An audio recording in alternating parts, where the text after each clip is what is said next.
बिस्मिल्लाहिर्रहमानिर्रहीम। अस्सलाम वालेकुम दोस्तों,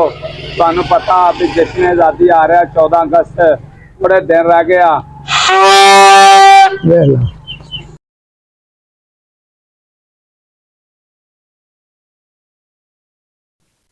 बिस्मिल्लाहिर्रहमानिर्रहीम। अस्सलाम वालेकुम दोस्तों, तुहानू पता 14 अगस्त आ रहा वा ते सारे भरावां नू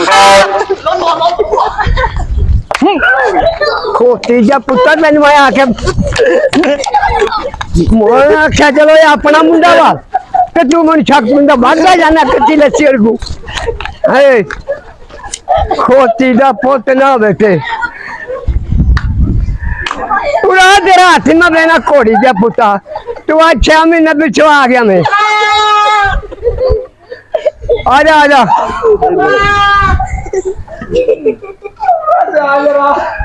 पूरा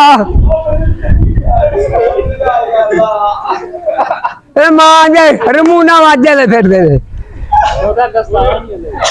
कोई गल होंदी है बंदा कोई चाहती करे ए टर टर दस ला गया मार तेरी